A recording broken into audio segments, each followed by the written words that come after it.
You can't always judge a book by its cover, but you can't stop people from trying. Oh, shoot. Welcome to WatchMojo.com, and today we'll be counting down our picks for the top 10 movies that were hated before they were released. Been stuck in this space like a ghost that's been missed. Before we begin, we publish new videos every day, so be sure to subscribe for more great content. For this list, we're taking a look at movies audiences widely criticized before they even got a chance to see them. While a few of these went on to achieve critical success once they actually came out, we're mainly focusing on the initial backlash that predated their release. There's too many of them! This way! Number 10, Jack and Jill. We shared mom's womb! We were roommates! Although a lot of his work has fallen flat, fans still hold on to the hope that Adam Sandler will make a comeback. After the trailer for Jack and Jill came out, however, even Sandler's most devoted followers felt that he was about to hit a new low. Oh, please, tell me you don't feel this. The idea of Sandler playing a man and his twin sister sounded incredibly lazy on paper. Jill's aggravating accent and Al Pacino's inexplicable presence didn't make people any more optimistic. All copies. Destroy them. Jack and Jill looked so awful that South Park actually called it out months in advance, and few would disagree with their assessment. Adam Sandler is Jack. Adam Sandler is Jill. Number 9, Battleship. Light him up. When news broke that a Battleship movie was in development, audiences were convinced that Hollywood had run out of ideas. The original board game doesn't have any established characters or story, so what could you possibly adapt? For that matter, why spend over $200 million doing it? People only became more skeptical once it became clear that the film was basically just going to be Transformers at sea. We're all gonna die! The only selling point the movie had going for it was that director Peter Berg was reteaming with some of his Friday Night Lights alumni. Nevertheless, audiences still jumped ship long before it set sail. They ain't gonna sink this battleship, no way. Hit it! Number 8, Teenage Mutant Ninja Turtles. How are you? Well, miss, we're ninjas. We're mutants. Michael Bay's involvement was already enough to prompt protest, but announcing that the mutated turtles would actually be aliens only made things worse. To add insult to injury, Caucasian actor William Fichtner was cast as the Shredder, a character typically portrayed as Asian. Due to the negative response, the film endured some reshoots, with Fichtner's character being downgraded to a supporting villain and Japanese actor Tohiro Masamune playing the Shredder. Enough. The lesson is over. As for the turtles, the whole alien thing was dropped, with the backlash even being referenced in the finished film. So they're aliens? No, that's stupid. They're reptiles. Despite the changes, fans still managed to find something to hate: the wonky-ass character designs.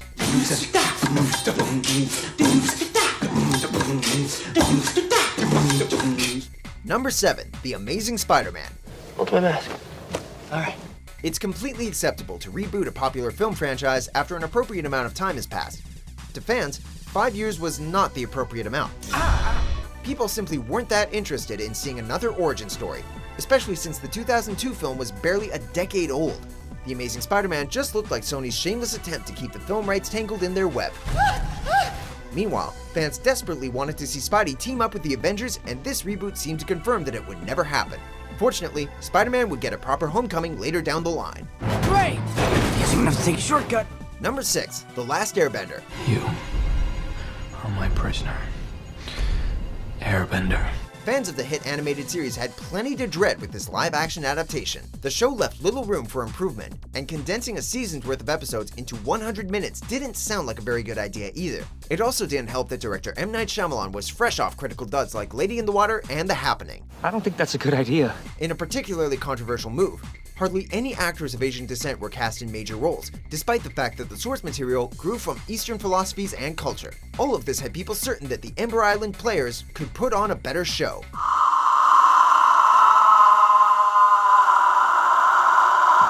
Number 5, Ghost in the Shell. My name is Major Marakillian, and I give my consent to delete this data. 2017's Ghost in the Shell adaptation was bombarded with whitewashing accusations from the moment Scarlett Johansson was cast in the lead role. Of course, where The Last Airbender was based on an American show, Ghost in the Shell stemmed from a Japanese manga and anime, making the early outrage even more passionate. Maybe next time you can design me better. While most people agreed that Johansson is a fine actress, this was a golden opportunity for the studio to shine a spotlight on an actor of Asian heritage, but they took the so-called safe route instead.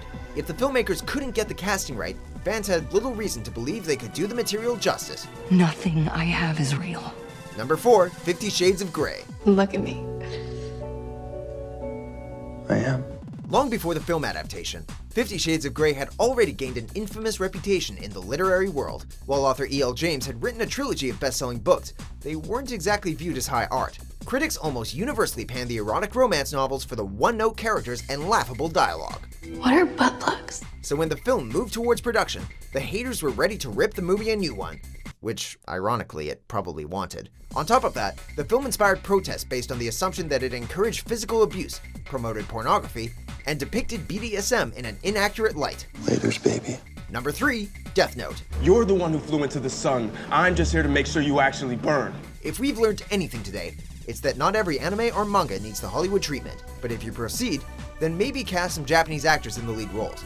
2017's Death Note fell into an all too familiar trap, enlisting mostly Caucasian actors and changing the setting from Japan to America. What exactly can I do with this Death Note? What exactly did you have in mind? While the trailer wasn't without some cool imagery, fans were convinced that the final product would lack the depth of its source material, playing out more like a horror flick riddled with teen angst. We'd say the film was dead on arrival, but it was arguably dead before even leaving the station. Number 2, The Emoji Movie. Everybody, do the emoji pop! Do we really need to explain why people weren't eager to see this one? Granted, sometimes even the dumbest ideas can produce something smart, original, and even groundbreaking. Once the trailer for the Emoji Movie hit though, audiences knew what they were going to get. A lame cash grab that ripped off the Lego Movie, Wreck-It Ralph, and various other animated features. Merry Christmas! It's still September, Tim. Just a few days before its release, the film conjured more bad press upon tweeting an advertisement that parodied The Handmaid's Tale. Given that show's subject matter, some called the tweet tasteless, while others were left asking, what's the joke? So, good news? Before we get to our top pick, here are a few honorable, or in this case, dishonorable mentions. The Guardian Knights are going to kill me. Oh, Bucky. Shem needs a woman. A real woman. He should have a family. I can't give any of that to him. Number 1, Ghostbusters. Let's light him up. Since the original Ghostbusters is a comedy classic, this reboot was bound to generate a few preconceived notions. Fans were upset that it wasn't a sequel with the original actors reprising their roles, killing any hope for Ghostbusters 3. They also took issue with the movie's theatrical title, which made no effort to distinguish itself from its 1984 predecessor. Meanwhile, others shunned the film for having an all-female cast. And now they're making Ghostbusters with only women. What's going on? In the midst of all the criticism and controversy, the trailer for Ghostbusters became the most disliked film preview on YouTube. Ultimately, people didn't answer the call for a variety of different reasons. Booyah, emphasis on the boo. Well, I would love to see that. I really would. Do you agree with our picks? Check out these other great clips from WatchMojo and subscribe for new videos every day.